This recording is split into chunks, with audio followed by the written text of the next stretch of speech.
Good morning everybody. Myself Srimati H. Asha, Associate Professor, Department of Physics, ADB First Grade College, Harpanadi. Today I will discuss about Michelson-Morley experiment.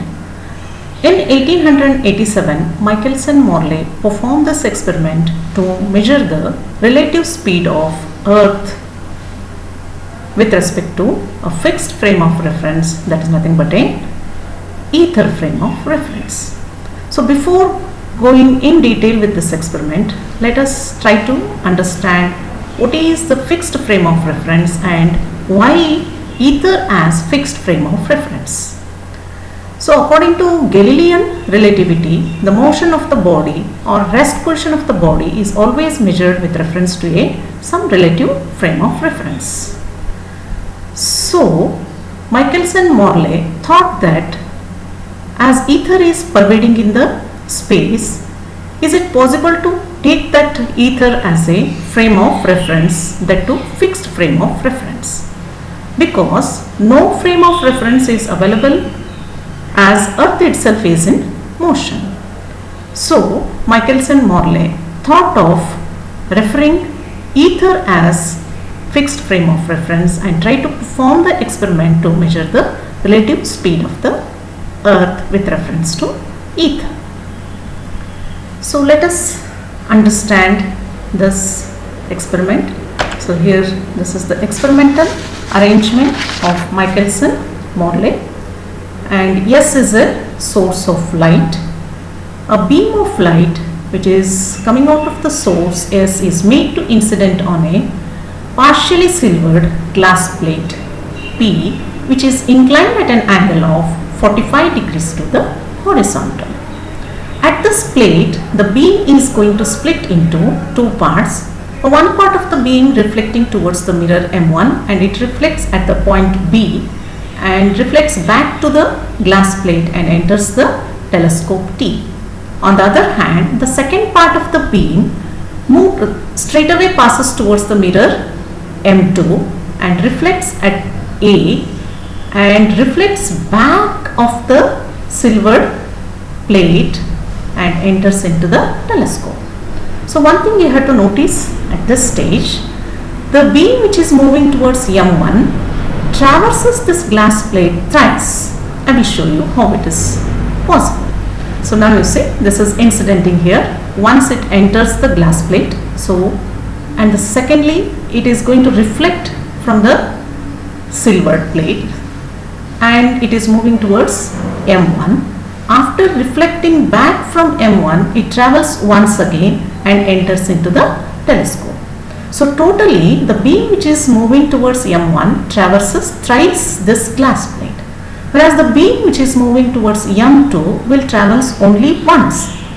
Just you see here, it is going to travel through this and move towards M2, reflects back, and at the back surface of the plate it reflects and enters into the geometry.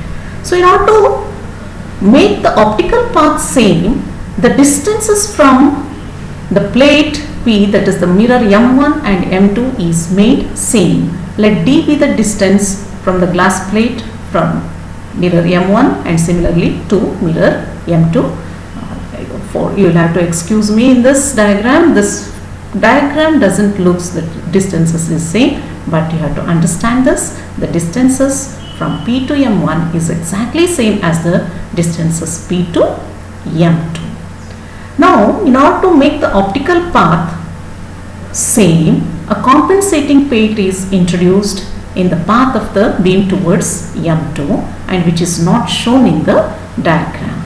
Now you see, so how it becomes thrice in that way also. So once it passes here, assume that this may be the compensating plate, enters twice it is and reflects back, thrice it is, and finally enters into the telescope.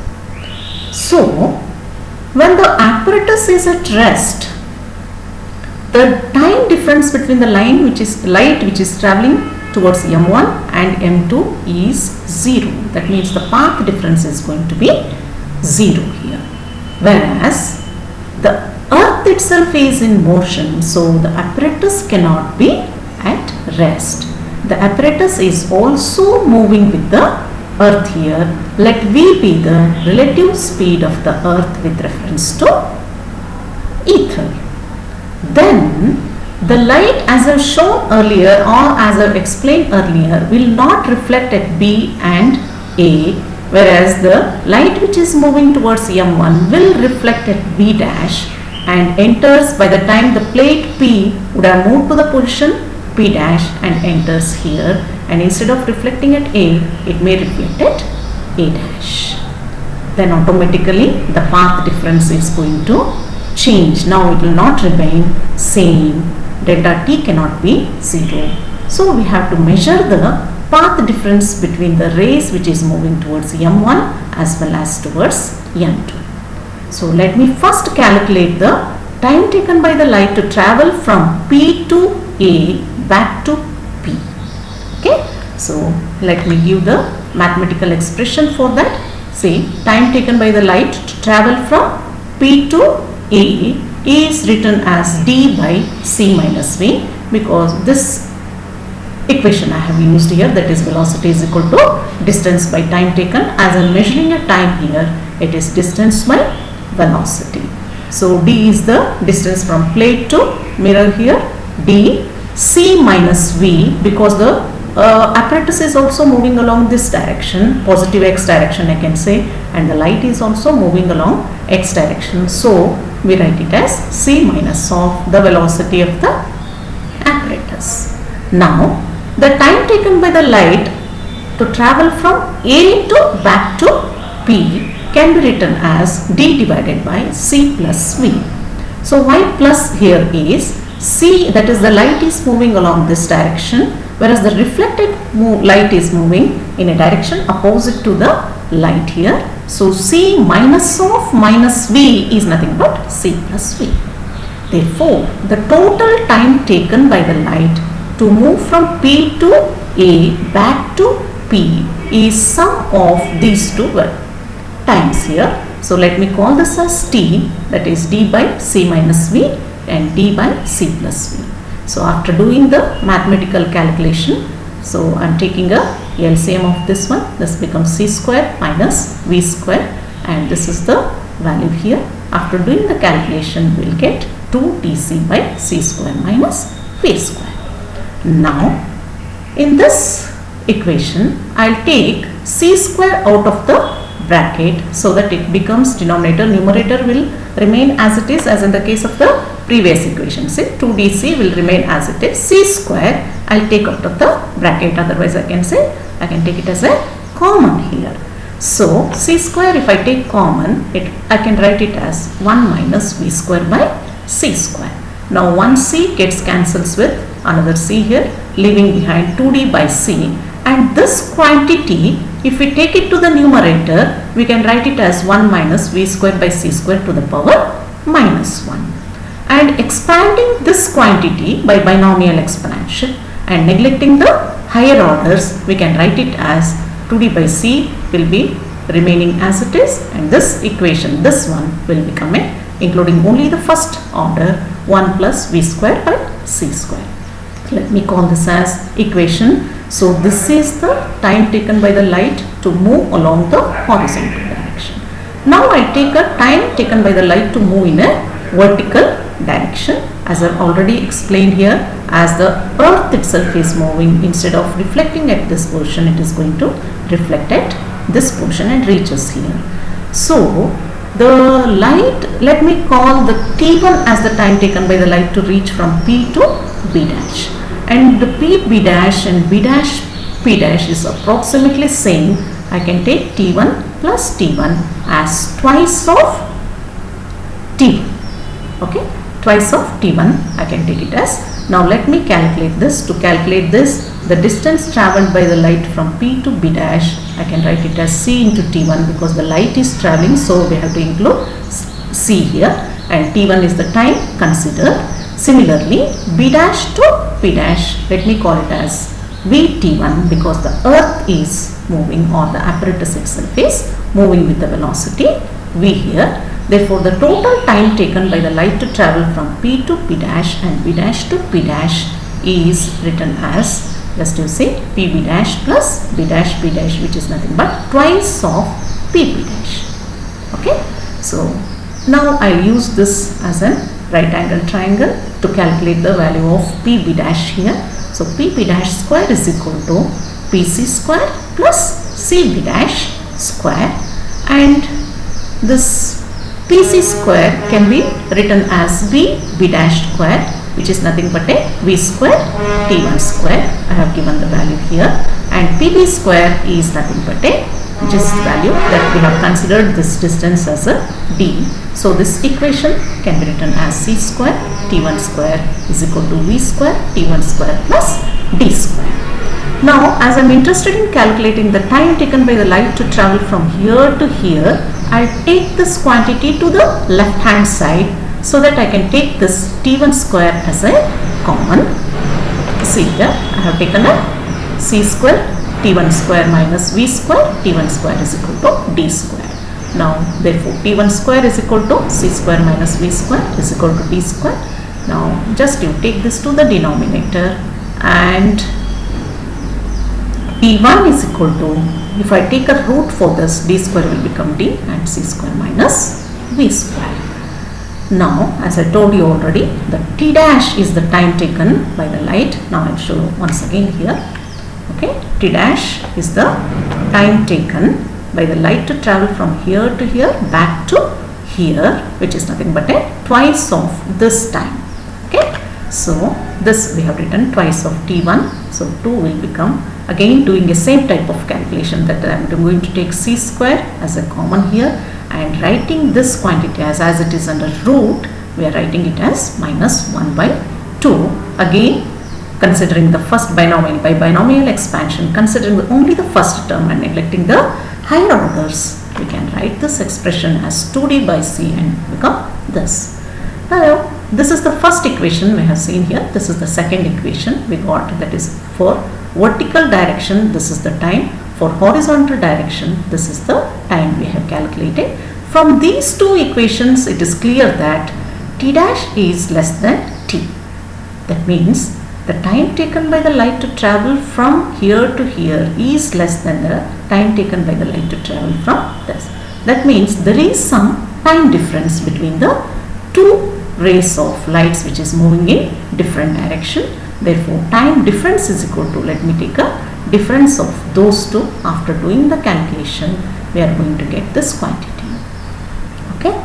So this is nothing but a, now we can calculate, if you know this time difference, we can calculate the path difference. Therefore, the distance traveled or path difference is equal to velocity into time taken here. So this is the path difference of the light. We got it as dv square by c square. So after calculating this value, they will turn the apparatus through 90 degrees and they will perform a similar type of calculation. They will get it path difference as twice of this value. So they expected this, when they turn the apparatus through 90 degrees, there should be a shift of 0.4 fringes. In other words, 40% of the fringes should shift. So how you will understand the meaning of 40% here? Suppose in the regular performance, that means in the regular way of doing the experiment, if they get a 100 fringes, then after turning the apparatus through 90 degrees, they should get a around 140 fringes. That was their theoretical prediction according to their theoretical formula. But after performing the experiment, they didn't even notice a shift of 0.01 fringes. Did you clear that? They didn't expected a 0.4 fringes shift here, but they didn't even get a shift of 0.01, not even a single 0.1% also they will not get a shift here. So they got under a confusion here. They performs the experiment at different seasons of the year.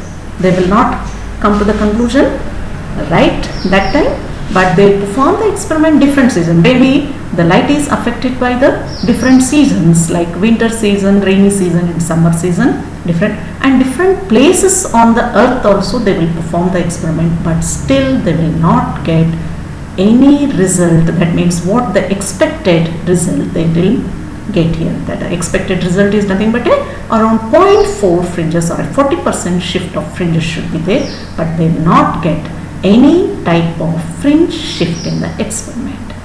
So the experiment is declared as a negative result experiment or a null result experiment. So usually students, we consider the result if you are not getting the experiment means the experiment is a failure.